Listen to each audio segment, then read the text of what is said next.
Thank you very much, Alan, and thank you all very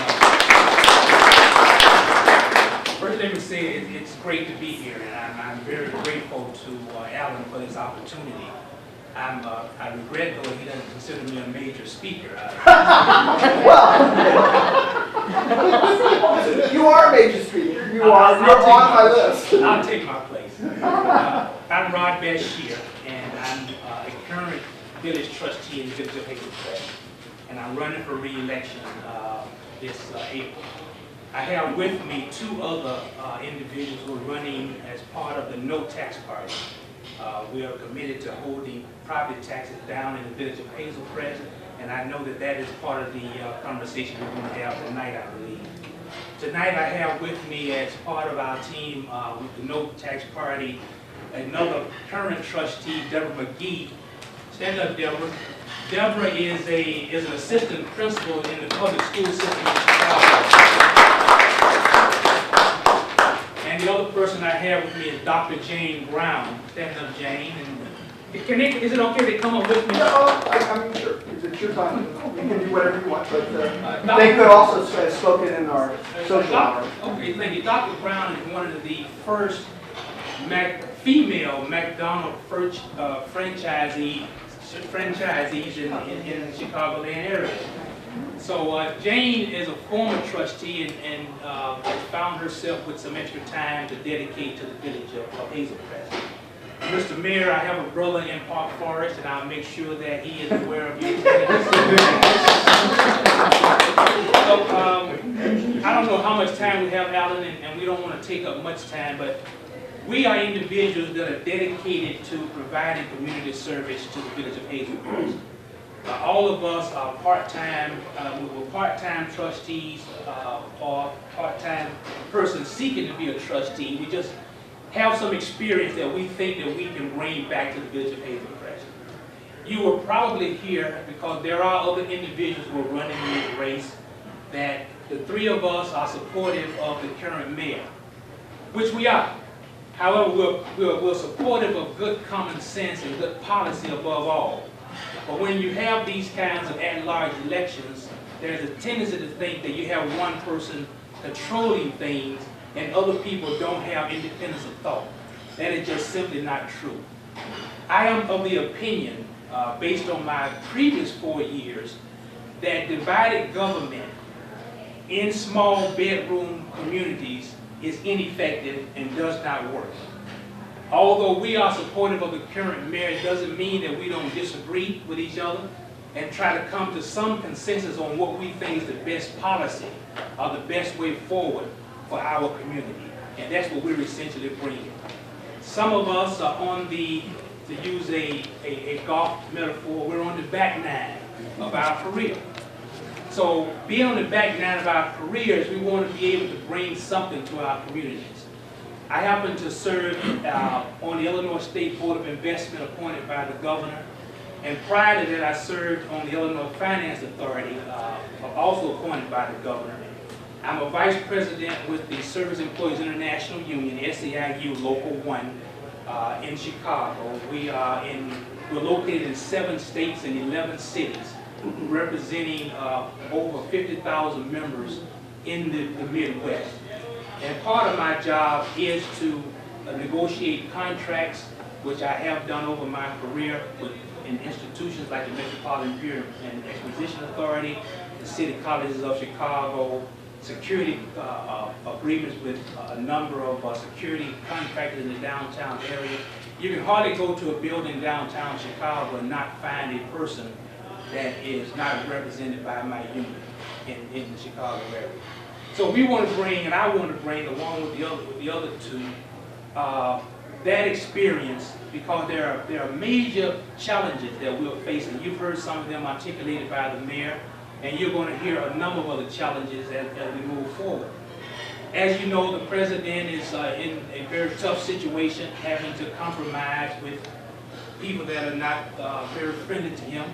And as a consequence of some of those compromises, what he is about to do or what they're about to do is going to affect us.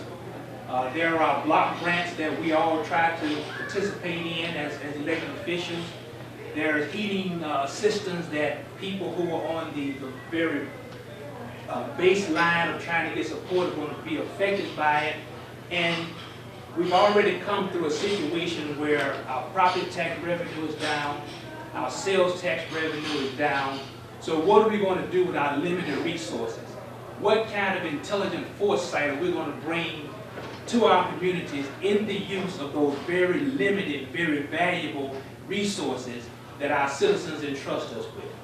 And that's where we come in. That's what we're trying to do. I don't want to make this necessarily a political situation, but we have had 2 years, in my view, of stagnation in my village. And we have to change that.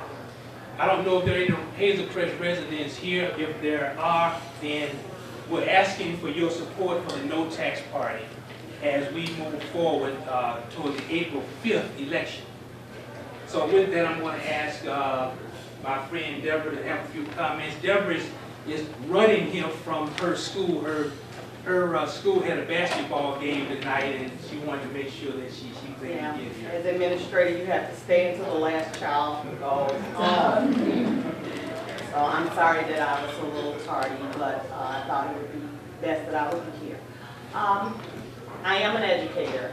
Been with the Board of Education for 33 years, and I'm on that back end. You're not a golfer. No, I'm not a golfer, but I'm going to learn how to golf when I retire. Basically, I've always been, I will call the engine of a community. In any community that I've been in, I want to see my community succeed. I want them to be as good as any community. But it seems like every time there is some work to be done. And that is why I chose to run as the trustee. I've been on all kinds of commissions. I've been on the school boards, of course.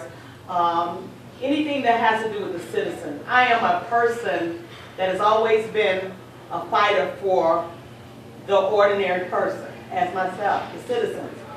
And not saying that anyone is ignorant of the fact, because a lot of the citizens know more than me, but I don't have a problem with opening my mouth and speaking what I feel is right.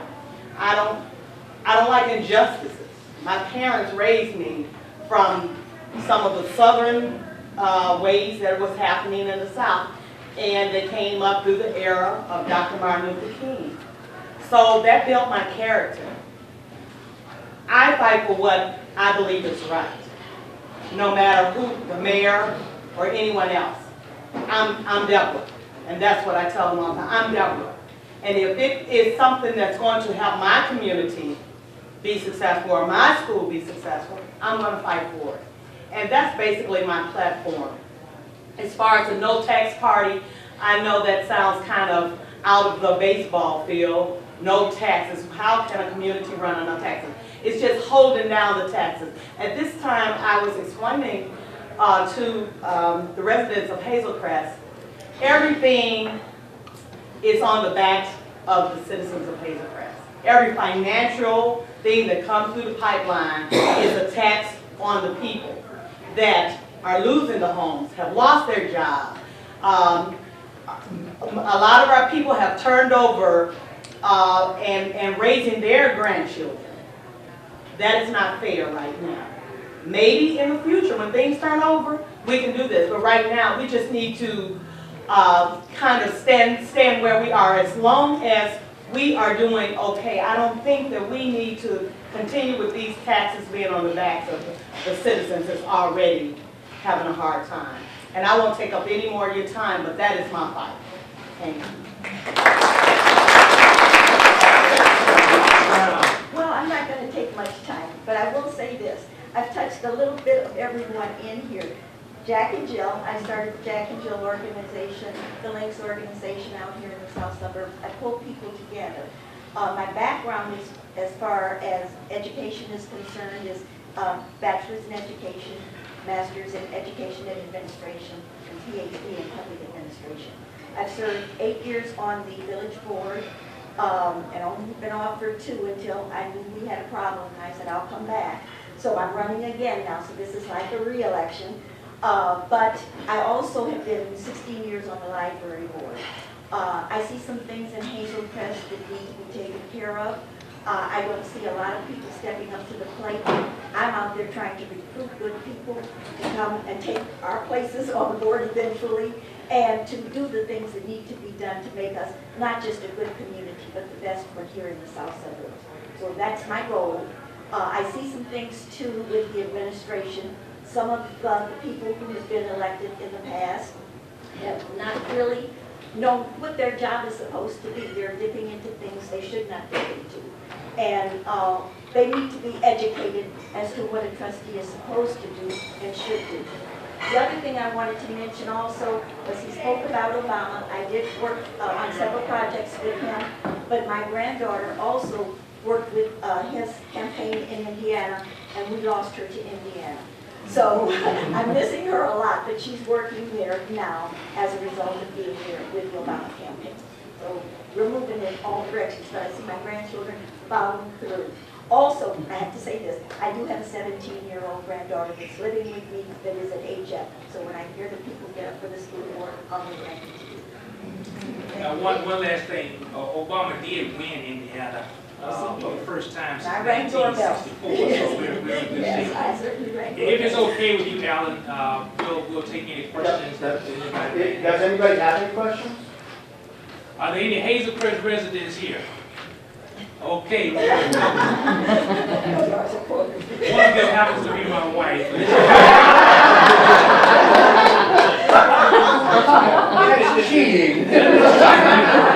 This is my wife of 30 years, Gloria Bashir. Well, with that, thank you again, And I would Alan. like to say that Lee was a trustee. And he's Lee Fantroy, a former trustee and a neighbor of mine. I want to again thank Alan for what he's done. This means a lot to us. It means a lot to me personally, and it speaks to your commitment to developing the South Side and your commitment to being fair. And I really appreciate that.